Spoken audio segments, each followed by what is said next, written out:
Alright, so we are back in my garage once again, and I obviously did do another opener swap.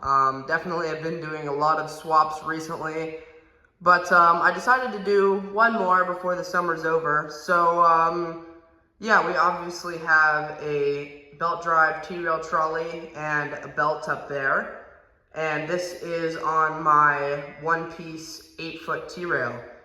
So if we follow this rail back, you will see what opener I decided to put up.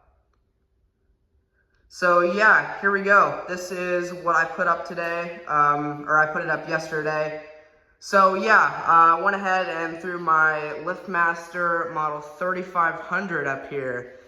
So yeah, I know I said that, well, I was originally going to put this one up here earlier in the year. Probably should have thrown it up here earlier when I had the belt still out and everything, but I decided to go ahead and put it up now because I really didn't want to wait until sometime next year to put this one up here, because I've had this opener for quite a while now, and this is definitely one of my favorite operators. But yeah, so as some of you guys may already know, a couple years ago I got 3 of these operators. The other 2 I've since given to some other people in, some trades for other stuff.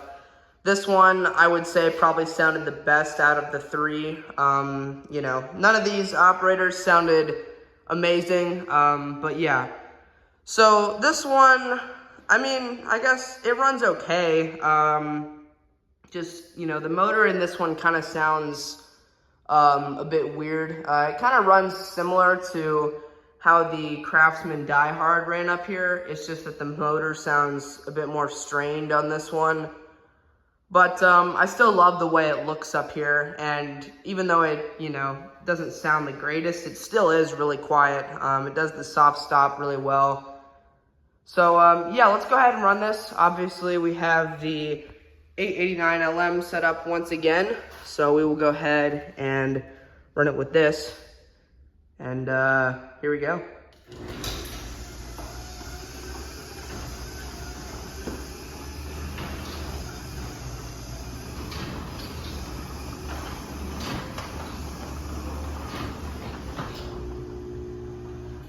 So yeah, it doesn't sound the best for a LiftMaster 3500, but as you can tell, the soft stop does work really well. It seems like it works a bit better on the way up than on the way down. That could be because of the glass panel, but yeah, we'll go ahead and run this back down.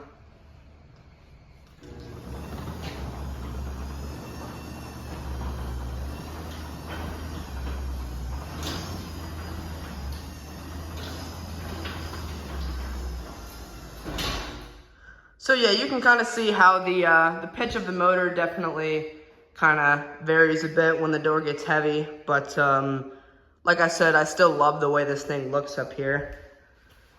So we will go ahead and grab this ladder here. I brought a remote out so that I can get a top view. Get this open one-handed maybe. There, guess not. Alright, we will go ahead and get a top view. This one I did have to extend the wires back a little bit. This one, when I first got it, I was dumb and broke almost all of the white terminal button things off. At least there was one I didn't break, so this board is still usable at least. But we will go ahead and run this again here, and here we go.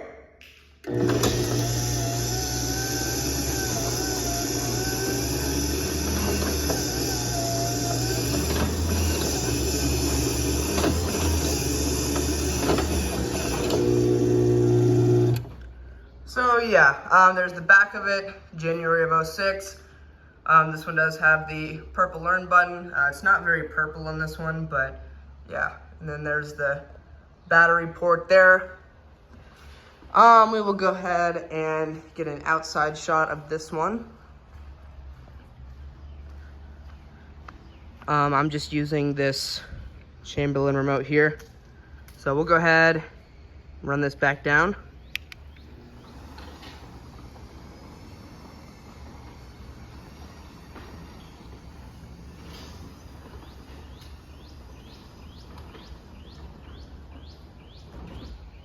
So yeah, there you go.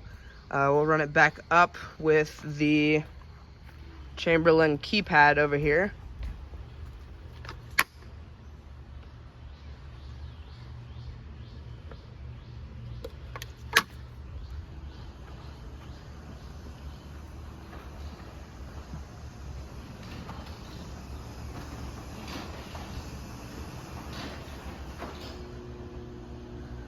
So like I said, when I got this one, I got 3 of these operators. This one seemed like it sounded the best. The other 2, well, they sounded a little bit louder than this one, and this one also seemed like it ran faster. This one kind of, you know, I don't know, it just seems like the motor ran faster than the other 2 did. These actually, I believe, were on 8-foot doors. The reason these were replaced is because all 3 of the belts were pretty broken down, but yeah, so we'll go ahead and get a sensor and force test on it. Obviously, same sensors as always. And this one does have the delay.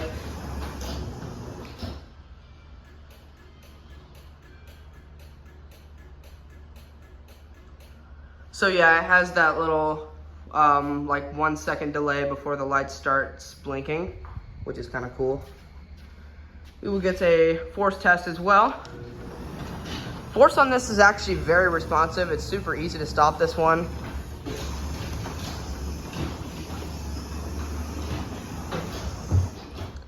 Yeah, and this one also doesn't do the soft stop when the force is tripped either. But we will go ahead and come back here. We'll get a top view of this one going down. And here we go.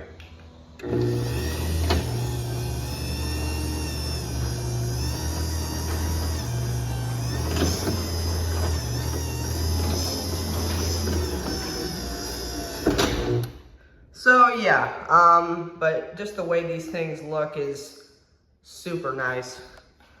But yeah, so I will be able to leave this one up here for a while.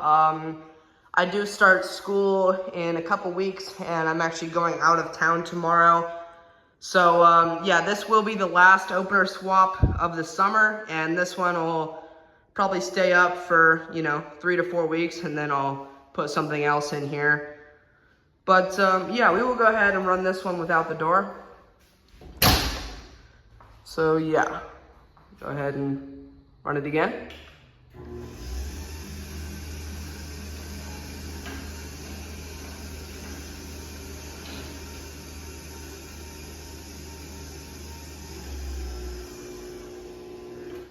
So yeah, you've seen this opener several times before. I haven't shown it in a while though, but we'll go ahead and run it back down.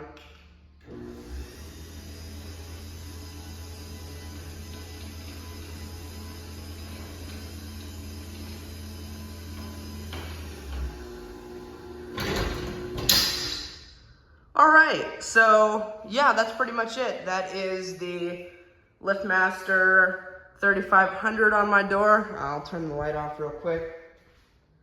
You can see it again. Yeah, it looks really nice. But yeah, we'll go ahead and stand back here and we will run this thing one more time. And here we go.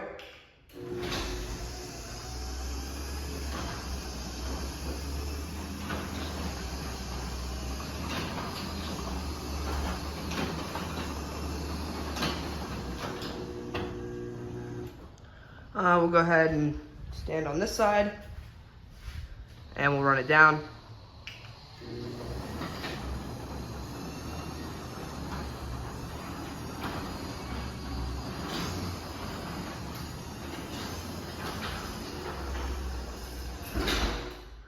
So yeah, there you go. That's pretty much it. That is the LiftMaster 3500 on my door.